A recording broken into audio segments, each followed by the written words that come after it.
My youngest son gave me a wristwatch on my 68th birthday. Expensive thing. He fastened it on my wrist himself, told me never to take it off, said it would keep me safe. I wore it everywhere. To the bank, to my lawyer's office, to places I thought were private. 2 weeks later, I discovered what was really inside it. By then, my son had already made 3 attempts to have me declared mentally incompetent, and he'd mapped every single place I'd been. What he didn't know was that I'd been mapping something too. Hello, friends. Thanks for joining us today at Voice of Deborah. If you're new here, please hit that subscribe button right now. If this story resonates with you, and I think it will, please hit that like button and share it with someone who needs to hear it. Drop a comment below telling us where you're watching from. We love hearing from our community across the UK, Canada, the US, and around the world. Quick note, what you're about to hear is a real account. Names and some details have been changed to protect privacy, but the events are true. This happened to a real father, and it could happen to anyone. Now, let's begin. My name is Robert Caldwell, and my name matters because for 68 years, I built it into something that meant trustworthy, hardworking, dependable. I didn't know my own son would try to erase all of that. I've lived in Manchester for most of my life. I have 3 sons, Michael, Stephen, and Daniel. My wife died 3 years ago. High blood pressure. She'd had it for years, managed it with medication, but one evening her heart just gave out. Massive stroke. She was gone before the ambulance arrived. We were married for 41 years. She was the center of everything. I'm not a rich man by billionaire standards, but I'm comfortable. I spent 35 years building a wholesale distribution business. Started with one small warehouse in 1988. By 2015, I had operations in 2 cities, steady contracts, reliable income. I didn't inherit any of it. I built it with my hands, my time, and my sleep. When N's health started declining, I stepped back, handed daily operations to a management team, kept my shares, kept oversight, but I wasn't working 70-hour weeks anymore. I wanted time with her. We got 3 good years before the stroke. It still wasn't enough. After she died, I sold our family home. For bedrooms, garden, memories in every corner. I couldn't bear it. I bought a small 2-bedroom flat closer to the city center, easier to maintain, closer to shops, to the park, to life. My 2 older sons, Michael and Stephen, they visited when they could. Michael works in London now, accounting firm. Stephen emigrated to Toronto in 2019. We talk on video calls. They're good men, busy but good. Daniel stayed close. He's 32, married, 2 children. He works in sales. Never really settled into anything long-term. But after his mom died, he started coming by more often, every Sunday, sometimes twice a week. He'd bring groceries, fix things around the flat, sit with me. I was grateful. A man my age, living alone, you appreciate the company. I thought he cared. It started about 6 months after Anne's funeral. Daniel began asking questions about my finances. At first, it seemed natural. Dad, are you managing okay? Do you need help with the bills? Have you thought about setting up automatic payments? I told him I was fine. I've always handled my own money. I'm not incapable. But the questions didn't stop. Dad, have you updated yours since Mom passed? Dad, who's your financial advisor? Dad, what happens to the business shares if something happens to you? I answered him. I told him I had a solicitor. Everything was in order. The will had been updated. The business shares will be divided among the 3 of them. He nodded, said he just wanted to make sure I was protected. But then he started showing up unannounced. He'd come by on a Tuesday afternoon, let himself in with the spare key I'd given him, and he'd be going through paperwork on my desk. Just making sure you're not missing any bills, Dad. He'd check my bank statements if I left them out. Just want to make sure no one's scamming you, Dad. I didn't like it, but I didn't say anything. He was my son. I told myself he meant well. Then, about 4 months ago, I met Charlotte. Charlotte is 70, a widow. We met at a bereavement support group at the community center. Her husband died of a heart attack 2 years before and passed. We started talking after one of the sessions. She's kind, soft-spoken. We have tea sometimes. It's not a romance. Not really. We're both too old and too tired for that. But it's companionship. It's gentle. We go to the cinema. We have dinner. Twice. We stayed overnight at a small hotel near the Peak District. Separate rooms the first time. The same room the second. I'm 68 years old. I'm a widower. I'm entitled to companionship. But I didn't tell my sons. It felt private. Fragile. I didn't want questions. I didn't want judgment. I didn't know Daniel was already watching. My birthday fell on a Saturday this year. Daniel came by in the morning, brought his wife, Claire, and the grandchildren. We had cake. The children sang. It was nice. Then, just as they were leaving, Daniel pulled a small gift bag from his coat pocket. I couldn't wait until later, Dad, he said, smiling. I wanted to give this to you myself. Inside was a wristwatch. It was beautiful. Silver case. Black leather strap. Clean, classic design. The kind of watch you'd see in a shop window and think, that's too expensive for me. Daniel, this is too much. I said, nothing's too much for you, Dad. He took out of the box and fastened it on my wrist himself. His hands were steady. He looked me in the eye. I want you to wear it every day. So I know you're safe. Safe. You're getting older, Dad. If anything happened, if you fell, if you needed help, I want to know you're okay. I looked down at the watch. It felt solid, real. Does it have one of those emergency buttons? I asked. He smiled. Something like that. I wore it out of the flat that afternoon. Wore it to the newsagent. Wore it to dinner with Charlotte that evening. I wore it everywhere. 12 days after my birthday, my solicitor called. His name is Raymond. I've used him for 20 years. Trusts, wills, contracts. He's not the kind of man who calls without reason. Robert, he said. Robert, I need to see you. Today, if possible. What's wrong? I'd rather discuss it in person. I went that afternoon. Raymond's office is in a Victorian building near the town hall. Dark wood. Leather chairs. He sat me down and slid a brown folder across the desk. Your son Daniel came to see me last week. I frowned.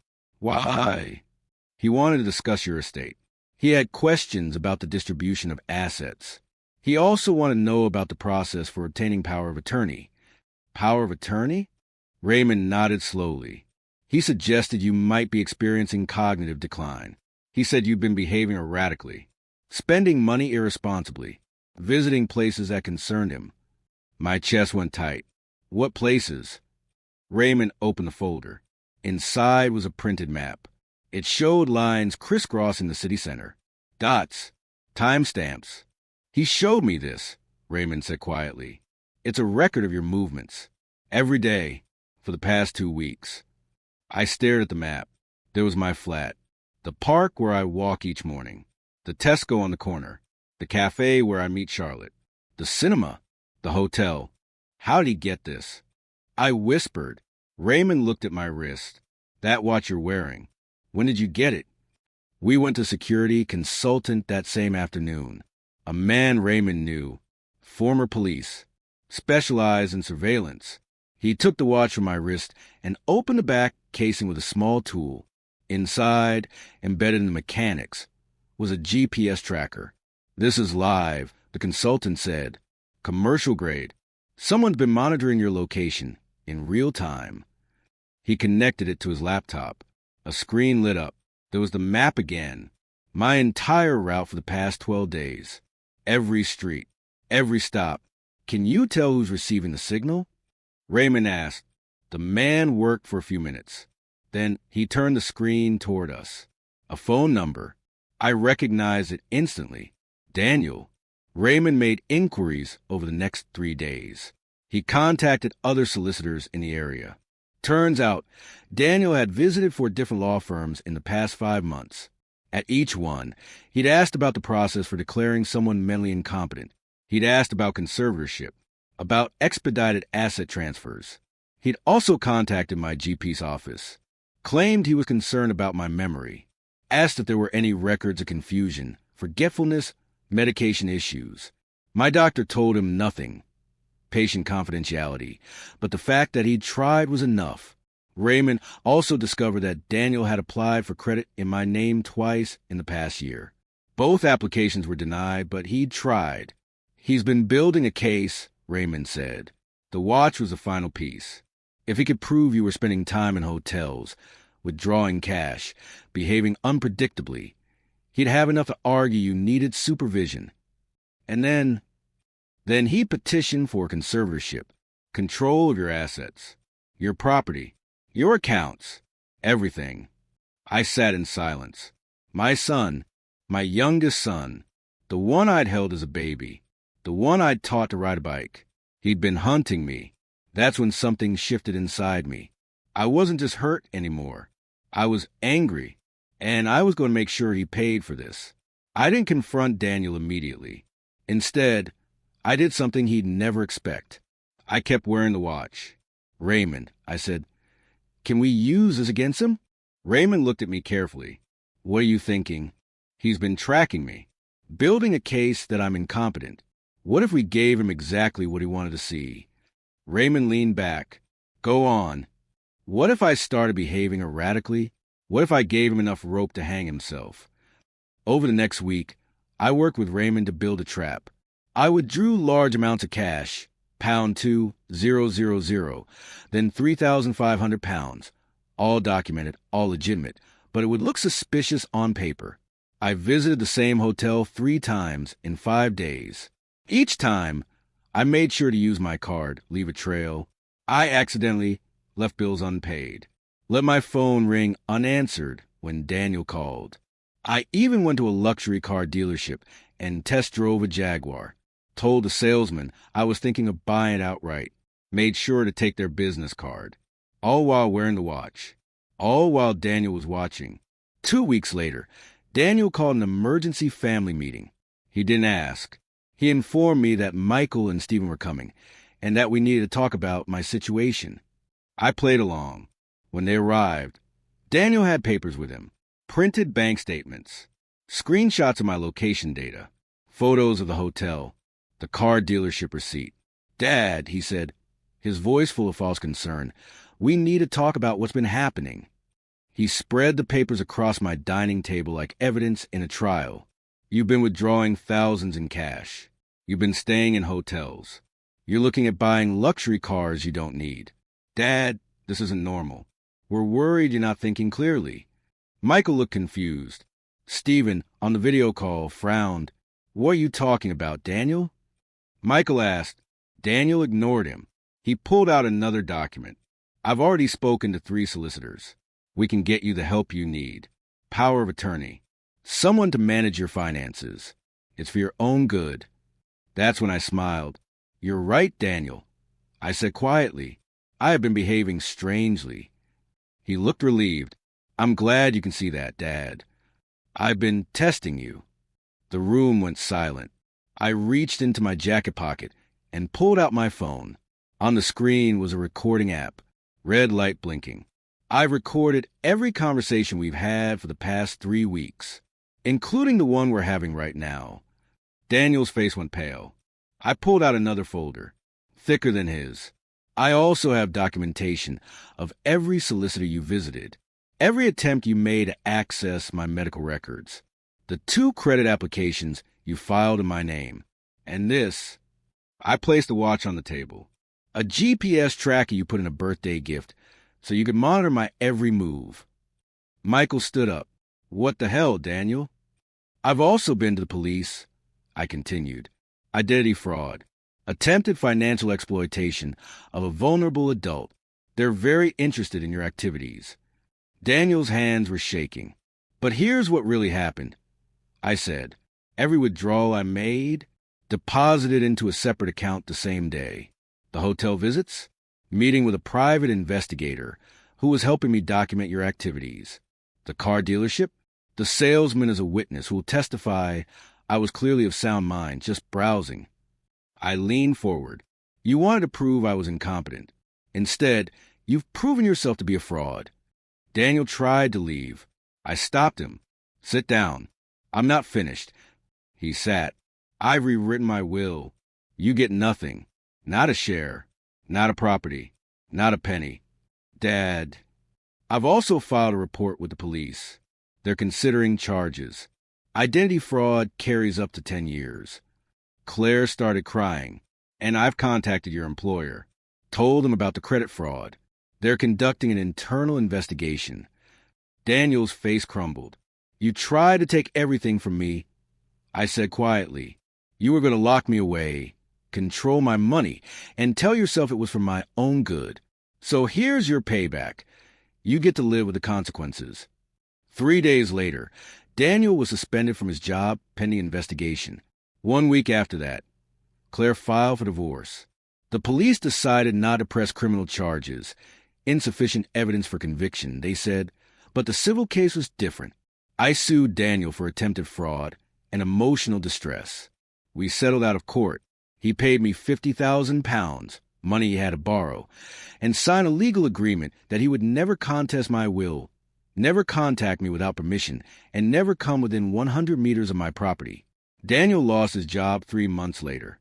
The internal investigation found irregularities in his expense reports. Turns out he'd been padding his accounts for years. Claire got custody of the children. I see them every other Sunday. She brings them by. She's a good mother. Daniel moved to a small flat on the other side of town. Works in a call center now. I heard he's struggling to make rent. Michael told me Daniel tried to contact him for money. Michael said no. Stephen blocked his number. I still see Charlotte. We have tea every Thursday. Sometimes we go to the coast. Sometimes we stay overnight. I'm 68 years old. I've buried my wife. I've built a business from nothing. I've raised 3 sons. I don't owe anyone an explanation. I wear a different watch now. A simple one. No tracker. No tricks. The one Daniel gave me, I had it framed. It hangs in Raymond's office now, behind his desk. A reminder to other families about what can happen when greed replaces love. I think about Daniel often. I wonder when he stopped seeing me as his father and started seeing me as an inheritance. I wonder if he feels anything now. Regret, shame, anger. I wonder if his children will ask him one day why they don't see their grandfather anymore. And I wonder if he'll tell them the truth. But here's what I know. He thought he was hunting me. He thought he was smarter, more cunning, more prepared. He thought I was just an old man, slowing down, easy prey. He was wrong. I spent 35 years building a business from nothing. You don't do that by being foolish. You don't do that by being weak. And you certainly don't do that by letting people take what's yours. My name is Robert Caldwell. I'm 68 years old. I trusted my son. He betrayed me, so I made sure he paid for it. And I'm still standing. If this story resonated with you, please take a moment to like this video and subscribe to Voice of Deborah. Share it with someone who needs to hear it. A parent, a friend, someone who might be vulnerable. And please comment below. Tell us where you're watching from. Tell us your thoughts. Tell us your story if you feel moved to share it. We're here. We're listening. And you're not alone. Thank you for being part of this community. Until next time, take care of yourselves and watch the people who say they're watching out for you. Because sometimes the person who says they're protecting you is the one you need protection from.